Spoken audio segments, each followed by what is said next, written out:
I know, I didn't hear that part. I only tell this story so when it comes out on the Inquirer.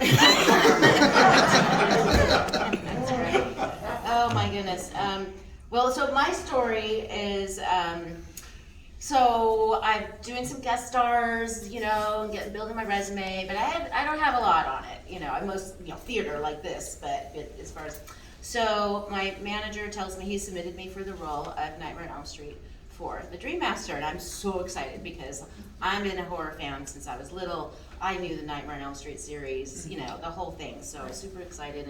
And then he says a few weeks later, he's like, well, they're not going to audition you because you have to understand, back in those days, okay, and it's still, you're submitted by computer now, but it's an 8x10 photo, black and white.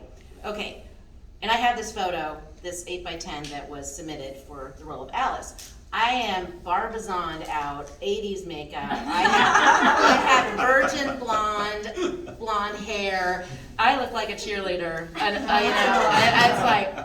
so not exactly what they were picturing for Alice, right?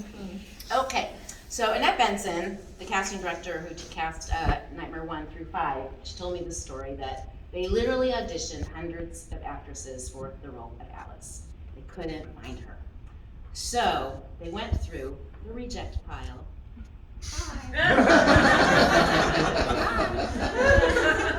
So I finally had the opportunity to audition. Now, I read the script. I loved the script. I understood Alice, So I went in with no makeup and like dirty hair. I wore pale yellow, which is my worst color, and went in and I acted, and I did it. And I had a callback. I read the scene with Tuesday night, the callback scene. Read a scene, and Rennie was there, of course, too. So it was a callback on a Friday. I was getting married that Sunday. 150 people. Wedding, okay? On my honeymoon, and learned I got in the role.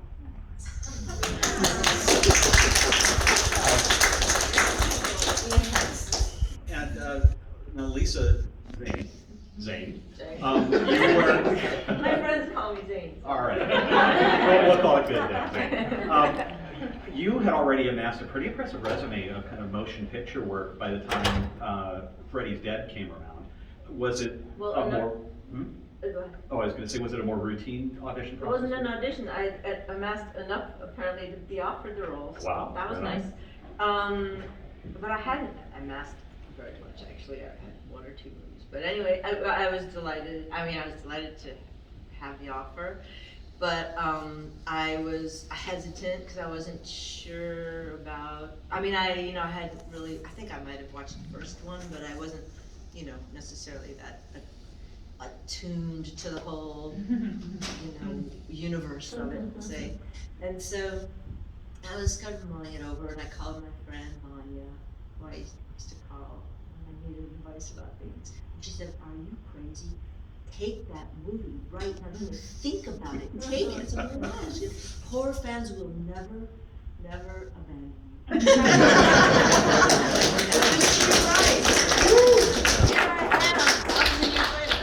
She was so right. And I said, and then it was a blast. I was like, of course, why did I even hesitate? This is fantastic. It was it was intense. It was I worked every single day of 10 weeks, and that was that was just like Oh yeah, you're totally at the center of the movie. It was really, it was really great. It was really a learning experience. Speaking of learning experiences, all three of you on your respective movies worked with some very interesting and talented directors.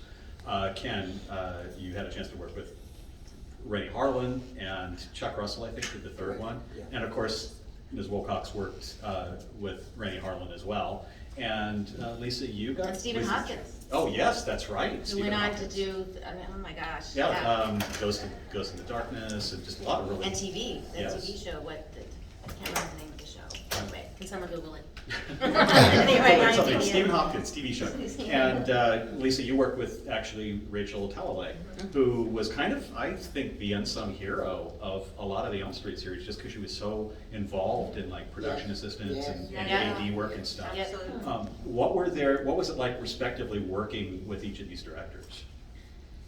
Well, for me, it was great. I always look at things as a new step. And with Chuck Russell, he allowed me to possess Kincaid as a black actor because originally Kincaid was not for a black actor. And so I would tell him a black person would say this. And so he would allow me to be creative and say it the way I would say it. And so, but as a writer myself, I always felt that I had to respect the screenwriter. So he always would work with that to make it real. And with Brennan Hyman, I didn't know him that much because we was the old kids in Nightmare 4, so they were just trying to get rid of us, which I understand. Before the rumors get back, I understand why we had to go. I just didn't want to go there soon. In Nightmare 4, there wasn't a script when we went in audition because the writers was on strike and they were just they just gave us synopsis. So Rennie Highland had Rodney and I to come and he sat down and he talked to us. So both of them had their own techniques, but they was techniques that I could deal with and could grow from. And that's what I like about it. No, that's interesting about the script because I think because I was like the last person cast because they couldn't find their Alice and stuff. So I actually had a script to read and audition from. Interesting. No, I didn't know there was no script. I'm learning from you, Ken. I'm learning from you that in the beginning there was no script. That's just crazy. There was no script. Oh my gosh! Wow. You just fucked up. And you're like, sure, I'll do a movie with no script. But I have to say this because the kids of Nightmare 4, they were so gracious to Rodney and I. They embraced us when we came on. You know, a lot of people say that there was some tension. There was not one bit of tension. The first person that came to Rodney and I was Tuesday night. Everybody on Nightmare 4 was angels. So that rumor that's going out, there was a tension. There was no tension at all, was it? No, not at all. No.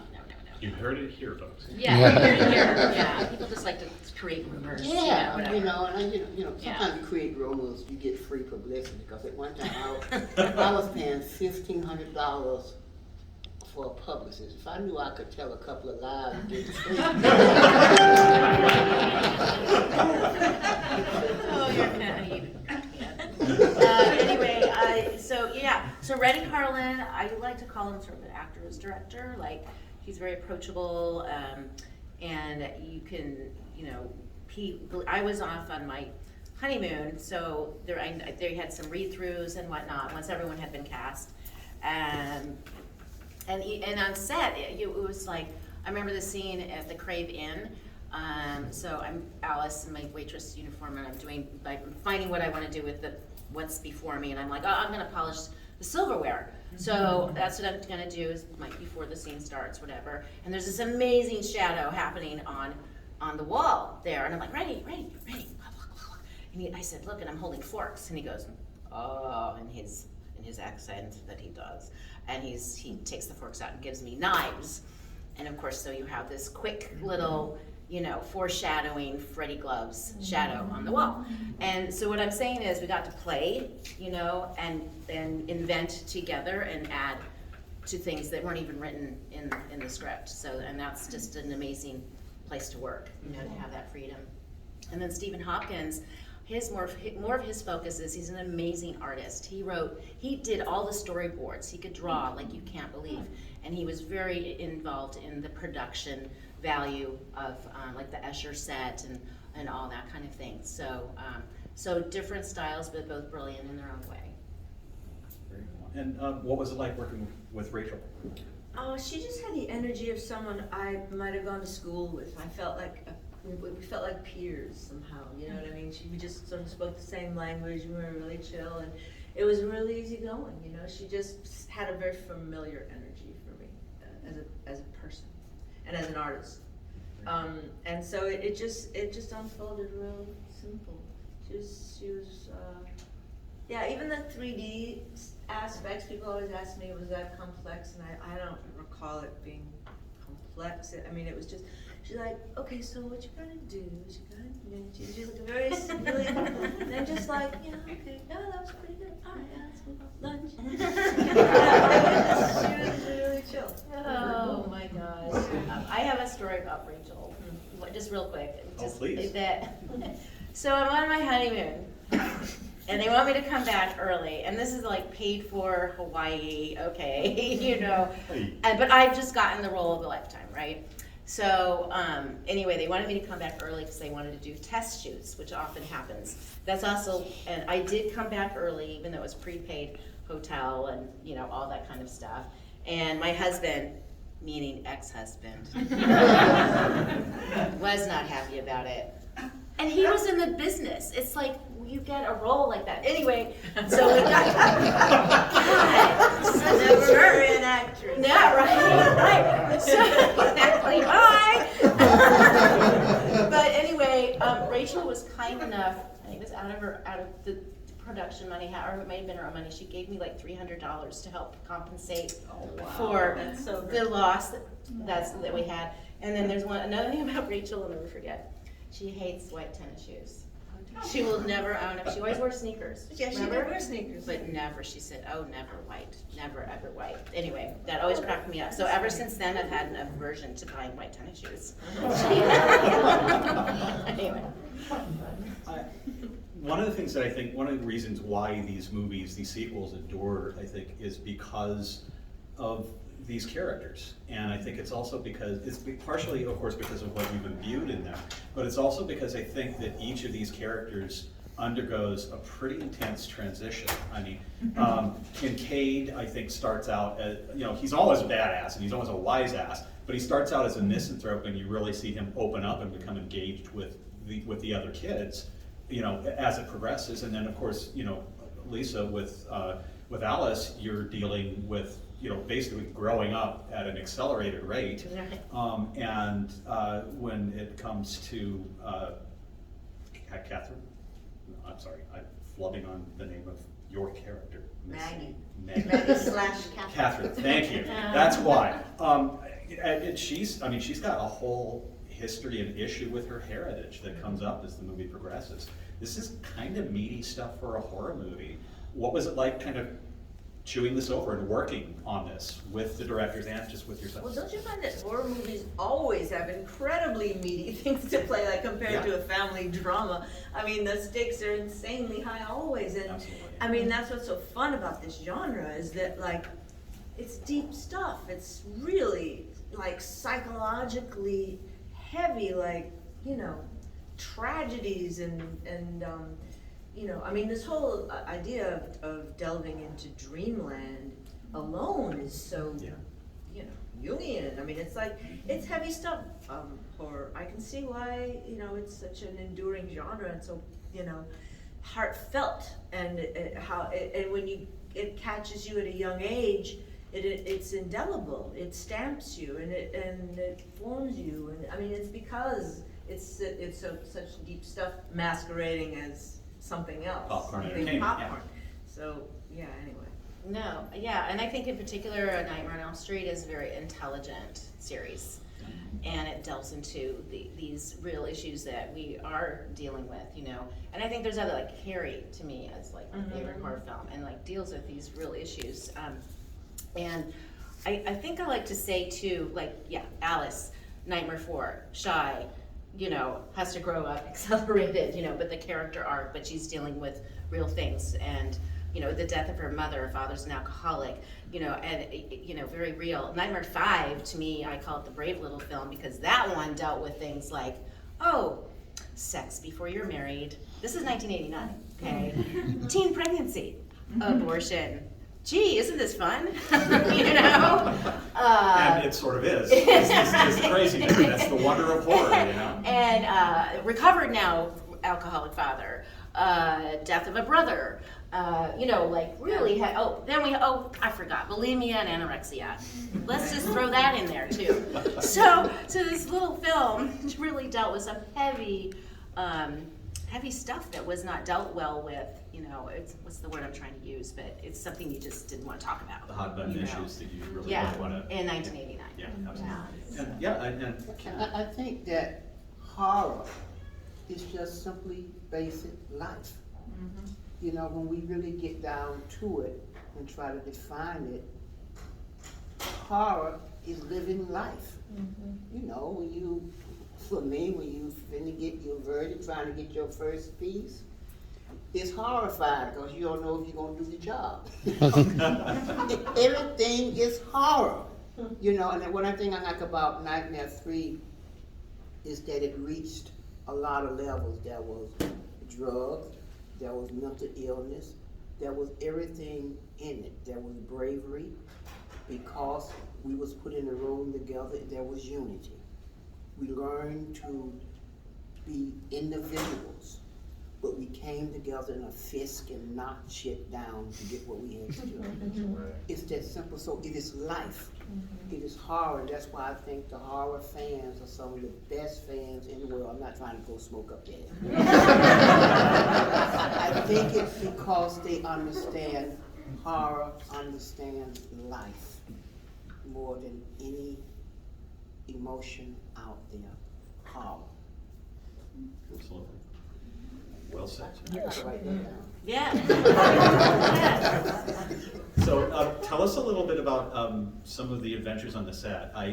All of us have seen these amazing sets, these amazing special effects set pieces. Do you have any specific stories or set pieces or adventures in this on this front that you care to speak about? Oh gosh. I mean, it was, you know, fascinating to see, because there was not just one crew running. There was a second unit, a third unit during all this filming, and you'd be walking around and you're like, oh my gosh, how are they, you know, how they build the things and how they did these practical effects, no CGI.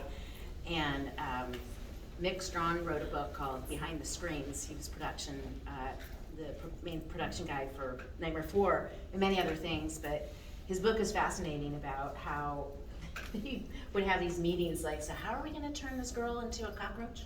You know? And how are we gonna get Alice in the theater flying and then into a theater screen and then do that, which was like 14 different setups. It was the most complex scene that he'd ever done. So it was fun though. It was fascinating learning experience for sure. And how about you, Ms. Zane? My great memory is the fight scene. I love it so much. It's so great, especially with Robert, because he's so great physically. You know, Yeah. he can take a punch from a little puny bicep. Right? Anyway, so that was all really well choreographed and really just satisfying, like winging knives at him and then, you know, struggling on the floor. It was just a blast. Which actually segues nicely into the other thing that I wanted to ask you about, which I'm sure you're asked a million times. Robert Englund, anyone who's met him knows that he is so highly regarded as just an incredibly kind and erudite man, and obviously there's a lot of respect for him as an actor in this room. What were your individual experiences like working like one-on-one with him? My experience with Robert Englund is you close your mouth and listen to Robert Englund for 10 minutes. You feel like you just sat in on a Harvard class about entertainment. Definitely. Because Robert he's a Shakespearean actor. He has worked with some of the greats of the great, like Sir Lawrence Olivier. And he's not selfish. He loves to pass his stories on to him. So just 10 minutes with Robert Englund, you have gotten a whole year at Harvard or Yale school of learning what life is about in the entertainment business. Yeah.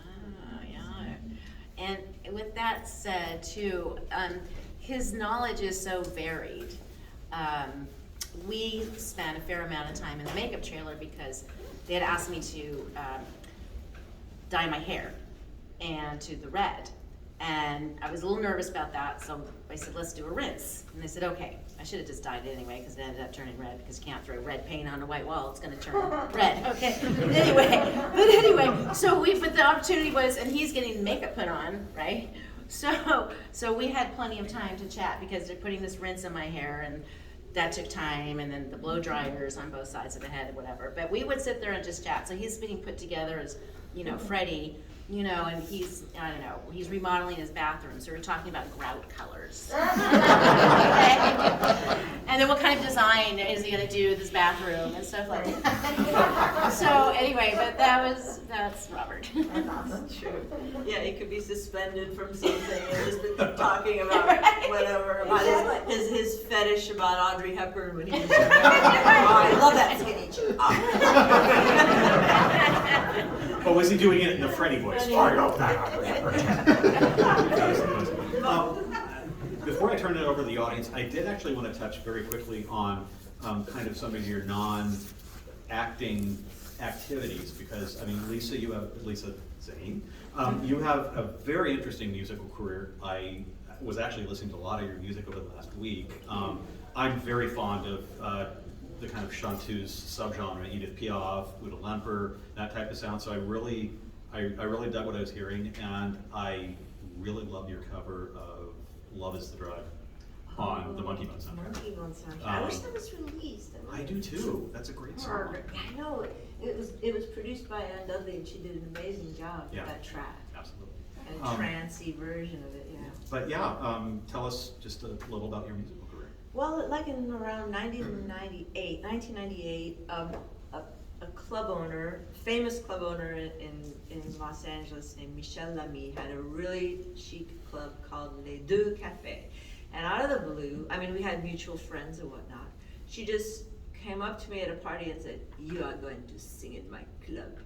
I said, okay. And that was it. And like I summoned my pal Andy, who I went to high school with, and we used to play together, almost in preparation for this. Like one day we're gonna pull something together, Andy. Yeah, we are. Okay, let's do "The Man I Love." Okay. Anyway, so I said, Andy, we've been summoned, and so that's it. I just every Tuesday I sang in this club, and the crowds got bigger, and then I said, I'm going to New York. And so I dropped everything and went to New York, started to write songs, and started to perform really regularly as a nightclub singer, and just love it to death, and have continued to do it. I have 2 records now. I'm actually working on my 3rd. And I lived in Paris for a while. I did it there. It's been terrific. It's just been so satisfying. Just being able to do something live again. Because like once you say goodbye to theater and you move into film and TV, it's kind of really hard to find space to go back to that. But this seemed like I'm going forward. Yeah. But I get the live kick, which is the best. And then songwriting is like, I think it's one of the best uses of your time to sit down and write a song. Because like however long it takes, there it is, this 3-minute thing, and it just goes on and on. People can sing it, they can listen to it. It's just like, I just find that it's an amazing thing to do. It's a great thing to do. Creation. Mm-hmm. Yeah. It's short. It's not like trying to I'm going to make a movie. Like, good luck. I'm going to write a song. You can do that. You have to deliver something with kind of sucker punch immediacy when you're writing like a 3-minute song. So that's I can understand that. I respect that. And Wilcox. You have had a very successful career as an entrepreneur with jewelry. Could you tell us a little bit about that? Well, we, Tuesday night and Kristen, we hadn't seen each other in quite a while, even though we lived in Studio City, the same city. But anyway, we bumped into each other, and at Staples, that's what I remember, talked for like an hour and a half. Anyway, she was doing these illusion band toe rings. So think of a stretchy band, and with a charm on it, adorned with Swarovski crystals, a flower, a mermaid, a palm tree, okay, for your toe. So anyway, she was looking for a partner, and so we partnered up. I invested some money, and her mom, who's a hoot, great salesperson, whatever, and we were getting little boutiques, local boutiques and whatnot. And then we got Long's Drugstore, which is no longer in business, but think of CVS. It was huge. Okay. Yeah, it was Right. a huge chain. Huge chain. So we're like, how are we gonna fill this order? Because you have to understand, I was buying the materials, the Swarovski crystals, creating the, whatever, it's a long story, but anyway, our girlfriends were making these for us. So I'd buy the dowels and this and that, and they were at home making it and whatever, and then we'd pick it up, and we started from home. This all started from home. It was growing. Long's Drugstore. Anyway, we got a third partner who actually already had a factory in Pacoima, close to Los Angeles, and office space. So now we had office space, we had a factory, and we were able to fill the Long's Drugstore along with many, many others. Whoa. Anyway, this little company grew. We had huge distribution in Japan. I did Shopping Channel out there. We were in all the major department stores. We were in boutiques all over the United States and England and Australia. So we were in all the magazines, free editorial.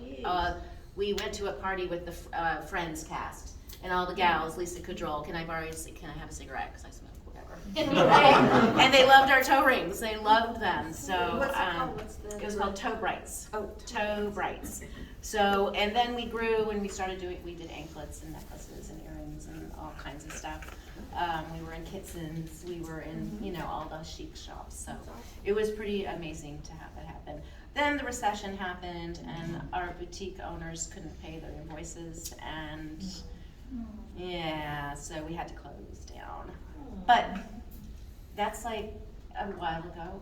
Fashion comes back, right? There you go. And it's time to do it again. Anyway, so. And Ken, you guys have such interesting resumes and such interesting careers overall. It's a pity we only have an hour. Please tell me and tell the audience about your writing career. You have amassed a great deal of acclaim as a playwright and a writer. And if you could just kind of give us it's absurd to skim this over, but just tell us a little bit about it. Well, I have an Emmy for writing a Disney movie that we call On Promised Land. I have written plays. Somebody just came in my house. But anyway, I've written plays. I was a staff writer, and I don't believe in people telling me what I can't do. That's the best way to get me going. And I recently directed my second short film, and I directed my first one a couple of years ago, and it won over 200 awards internationally, and I received 43 for Best Director. And I just finished my second short called The Secret Weapon, yesterday, about children in 1963 that gave the power back to the civil rights movement. And so I like to write those type of stories, and that's the other side of me. And I was a stand-up comic. And I did the Apollo, and once I survived the Apollo, wow, I can't believe it. I refuse. I don't have to do anything else. No, it's true. So that's just. I just believe that I don't want to say what I'm going to do because I don't know if I'm going to be here tomorrow. I like to say I'm doing, and so you go out and do it. So I can go on and on, but I don't. And on that wonderful note, we've got a few minutes for you folks in the audience. Does anyone have any questions? Yes. Zane, you do these conventions a lot with your little brother. Do you ever find it annoying? Do you guys fight? Do you guys argue? Do you have that family struggle going on? Only over where to go to dinner. No, I really relish this time. I mean, we don't live in the same city, and so it's just this funny time in our life now where we meet at these conventions, sit side by side, and it's a blast actually. It's a great opportunity to hang out the way we used to, and then afterwards go into. He'll come into my room, I'll go into his room, and we'll lie on our bellies and watch television, just like the old days. Look, Jaws is on. Oh, great. So it's kind of a throwback experience in that sense. But yeah, it's fun. Yes. Hey Ken, when are you going to be on Comedians and Cars with Coffee with Jay Leno? On what? Comedians in cars with coffee at Jay Leno. I don't know. I don't know. Call me.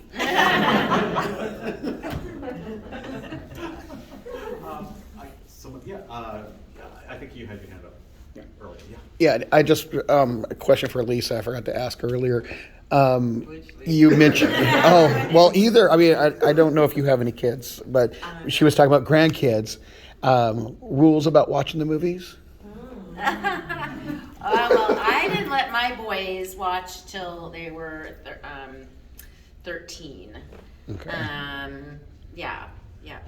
So anyway, That's good to know. I don't have any kids and I have no sense of what's appropriate for kids. So it's good to know. I have 2 nieces and so I have no idea what to show them, not to show them, what to tell them, not to tell them. Oh my gosh. I know. I don't have a sense of that at all. So But- you think 13? well, it's just for rated R. For Exact, rated yeah. R. That's how I feel. But I grew up. Listen, Missouri, we had a basement, that was our playroom, we had a piano down there, we had our TV, we had our record player, all that. And every Saturday it was pajamas, watch cartoons, then the Monkees show would come on around noon. Then after that, all afternoon was horror shows. That's how I got hooked onto it. So I think horror is fine. Yeah. You know, I remember watching but creature features and all that. yeah, I it loved was a it. blast. Oh, yeah. So, but anyway, so just, I hope that answers your question. No, it does. And I honestly, I find them cathartic, so. How old do you think kids should be for this kind of a movie? And I know a Or lot of shouldn't people, be. right? And a lot of kids, and we sneak in. We're like, oh, I'm told I don't get to watch it. Oh, I'm gonna No. find way, you know. Every single person in this room can relate to Yes, that. they So, sneak Exactly. in. And then as a child, you can learn, oh, don't like, I will never do that again. And other ones are like, that was cool, I'm hooked for life, you know. We're all different. I've heard a lot of stories about how an older sibling destroyed Yeah. somebody, showing them faces of death. That was God. and like they just never got over it. They never forgave them, and they, you know. And they're Story terrified. that I've heard. Right, and Yeah. they'll never watch a horror film Yeah. again. They're Yeah. terrified. Everyone. I think you have a question, sir? I had one question, and I was just curious. How did it feel like getting killed by Freddy Krueger himself? I'm just curious. For, Getting stabbed by Freddy Krueger at the graveyard, car junkyard. How did it feel? How did it feel? All I could think about when he was killing me, it was my last check.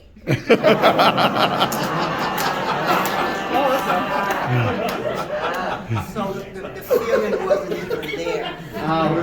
When I was saying, fuck you, Fred, again, I really meant it. And you will see that paycheck in hell. Well, maybe it's sort of the ultimate. It's like being insulted by Don Rickles or made love to by Casanova or something. You know what I mean? Like you're killed by Freddy. There's a certain ultimate quality. There's a badge of pride there, Yeah. for sure. Yeah, no, and I would, for years, I was so mad. I never got my death scene. I'm like, damn it, that is just not right. I was very upset. Then one day, I went, wait, Alice lives. Alice lives. So I have now ingratiated that instead of having a death scene. But Alice can always come back. Yeah. after my death scene, and Ken can come back. Oh, we all come back. What is Warner Brothers doing? My gosh, Nightmare on Elm Street with the real cast original people. members. Absolutely. All right, well, it looks like we're just about out of time. Of course, these folks have their dealers' tables open. You can definitely go up and ask them questions. I mean, I can tell you for a fact, we've only barely scratched the surface even after an hour of talking to these very interesting and talented people. So definitely give them a visit. Thank you all very much for being here. And have a great rest of the convention. Yeah. thank you.